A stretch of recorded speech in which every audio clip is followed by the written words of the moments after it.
Chapter 22. Connor and I walked up to the door of the Tourette support group. "Here we go again," he said under his breath as I opened the door. This month's group was smaller. Only Dexter, Jack, and Mason were there. "Hey, armless Avon," Dexter said. "Is that a new tick, Dexter?" I asked, thinking of his tendency to say inappropriate things. "What do you mean?" he said, a baffled expression on his face. I grinned at the floor. "Never mind." Dexter patted the seat next to me. "Come sit over here. Chicken nipple." Connor and I sat in two seats next to Dexter. "Where's everyone else?" I asked. "I don't know," Dexter said. "Maybe Rebecca slapped herself so hard, chicken nipple, that she's lying passed out on her kitchen floor." Jack snorted loudly. "That's not cool, Dex," he said. I shook my head. "Definitely not cool." "I'm sorry," he said, clearly doing his best to look innocent. "It could be the bathroom floor." "That's enough, Dexter." Andrea looked up from the clipboard she held on her lap. "That's almost crossing the line into making fun of instead of making fun with." She stared him down, but I could hear some playfulness in her voice.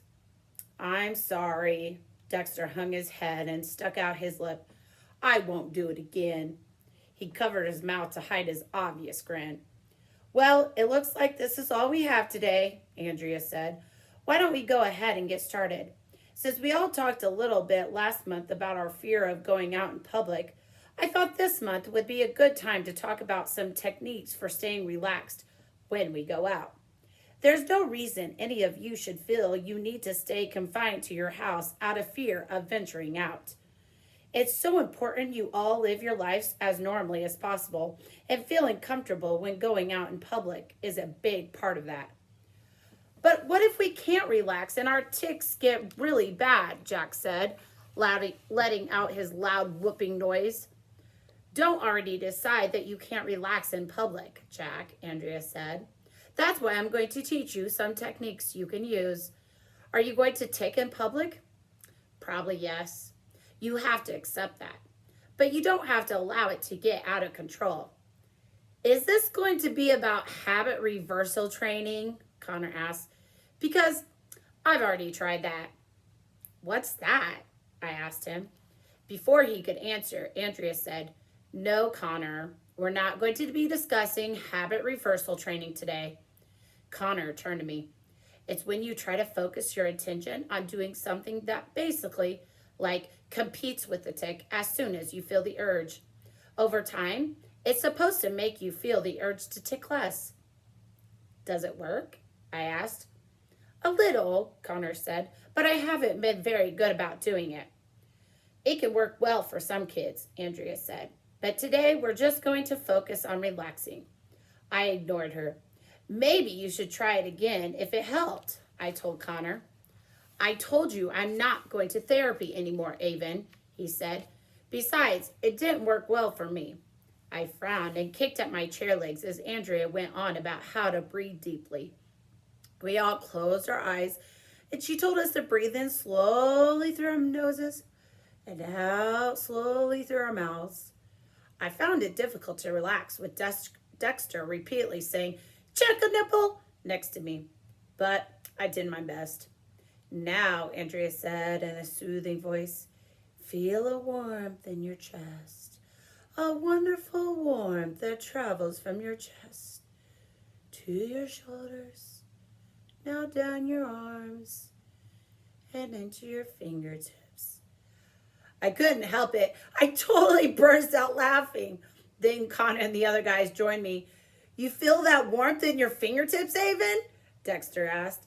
Andrea tried to continue talking about the warmth drifting down to our legs and feet, but everyone kept giggling and ticking. So eventually she gave up and talked to us about other ways we could relax in public. This included using our breathing, visualization, medication, and even counting or going over times tables. At some point, Andrea said we should all have a goal we were working toward. It didn't need to be big, but something easily attainable, like my parents had always taught me, one small goal at a time. Dexter said he wanted to make it through a meeting without calling his mom to check the stove. Andrea said that was a good goal. Then Dexter asked if he could call his mom to check the stove. Jack said he wanted to talk to this girl at school he liked. Not ask her out or anything, but just say hi. And Mason wanted to stop making farting noises. When Andrea asked me what my goal was, Connor and I looked at each other with knowing grins. But I wasn't about to tell the whole group about our murder investigation. Instead, I said I wanted to learn how to use nunchucks, which was also true. When Andrea asked Connor about his goal, I blurted, Connor's going to challenge the next person who makes fun of him at school to a cage match. The others giggled, but Connor squinted at me suspiciously, then turned his attention to Andrea. I guess I should try to get out somewhere, he said. I haven't been anywhere but school and Stagecoach Pass since I moved. The way he said his goal felt non-committal, and I doubted he would follow through with it. Andrea gave us the last 10 minutes to socialize, so everyone wanted me to show them what kinds of things I could do with my feet. Andrea handed me her clipboard, paper, and pen, and I wrote, people with arms are lame. I also opened a water bottle and put my hair in a ponytail. Impressive stuff. Wow, Avon, Dexter said. You're like a superhero, like a totally awesome armless superhero. If only I had those nunchucks, I said. Armless Avon, Dexter announced. Able to open water bottles with a single toe. I blushed. That darn idiopathic craniofacial arrhythmia. Not a single toe, but that's okay. I glanced at Connor, but he wasn't smiling. Actually, he looked downright annoyed. Later on the way home in the car, I asked him, what's the matter with you? Nothing. He slumped down in his seat and crossed his arms. Dexter just thinks he's so funny. He is funny, I said. I can tell you think he's so funny, but I don't. He turned away from me so he could stare out the window. He's starting to get on my nerves, calling you armless Avon, he mumbled. Someone at the support group calls you armless Avon? Is that from his Tourette's? Mom asked. No, Connor said. It's from his stinky personality. I looked at Mom in the rearview mirror. I could tell from her wrinkled, squinty eyes she was grinning. I grinned back and then looked out my own window, hardly able to keep myself from grinning. I had never, ever in my entire life made a boy jealous until now. Chapter 24. Christmas at Stagecoach Pass was actually pretty cool. My parents decided it was worth it to hire a company to come in and decorate the park with lights and a big tree in the middle of Main Street. We pulled all the old Christmas decorations out of storage and placed them around the park. Things like wreaths made of horseshoes and cowboy boots filled with fake poinsettias. Dad made sure the company he hired strung lights over the covered wagon that marked the entrance. They also added the word Christmas after Stagecoach Pass, so everyone would know something a little different was going on. I had the idea to set up a booth that sold hot cocoa and some more fixings, and we lit fires in a couple of old metal garbage cans. I had never expected the Arizona nights to be so cold, to get so cold. The weather even dipped below freezing a couple of times. I actually got to wear my earmuffs while I stood outside with Connor roasting marshmallows over the fire. Well, he roasted marshmallows for me. I didn't exactly need my toes freezing off. It's too bad Zion's gone for winter break, I said. Zion and his family were spending 2 weeks in New Zealand. They'd gone all the way to the other side of the world to visit the movie sets from The Lord of the Rings. My dad had raised an eyebrow when I told him that and said, I've got to meet these people. Zion told me it's actually summer down there right now, I said. How weird is that? Connor didn't answer as they looked around and barked nervously. The roasting sticks he held over the fire shook a little. This place is busier than ever, he said, and barked. The people roasting marshmallows across from us stared at him. Don't let it scare you off, I said. Connor looked offended. I won't. As long as it doesn't get too busy. I raised an eyebrow at him. What qualifies as too busy? Connor shrugged. Busier than this? Well, I hope that's not true because I would miss you. I'm sure it will be dead again once Christmas is over, Connor said, which was obviously reassuring to him, but not to me. I didn't want the park to get dead again. Connor pulled a marshmallow off the stick and shoved it into my mouth. Then things can just go back to normal.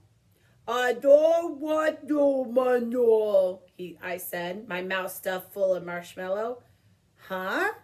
I swallowed. I don't want it to go back to normal. I want it to stay busy. You realize if the park closes down, my parents lose their jobs, and we'd probably have to move again. Connor frowned. Yeah, I didn't think of that. He stuffed another marshmallow into my mouth. Then I hope it stays busy, just as long as it doesn't get too busy. We invited Connor and his mom over for Christmas Eve. We held a dinner in the steakhouse and invited all the employees who didn't have any family to spend it with. Mom and Dad offered 3 big turkeys.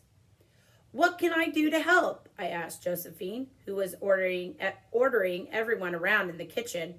They were busy making cornbread stuffing, mashed potatoes, corn, and of course, cowboy beans, cornbread, and coleslaw, which I would most definitely not be eating.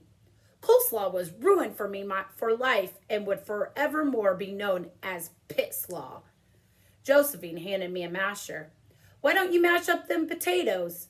She stuck the giant pot of potatoes on the floor for me, and I worked on handling the masher with my feet. Several of the employees stopped to watch, but Josephine told them all to skedaddle.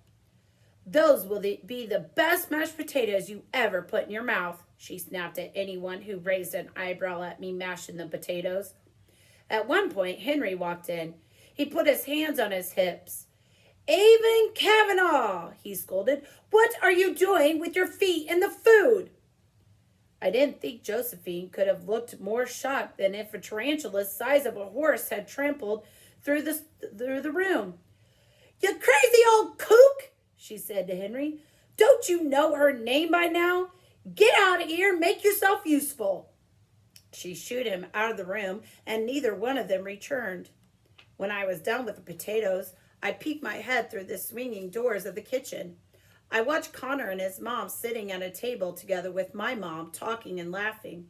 I knew this was the first time they had eaten in a restaurant together since Connor's tics had started, so I was glad to see Connor look so comfortable, although he didn't eat much during dinner.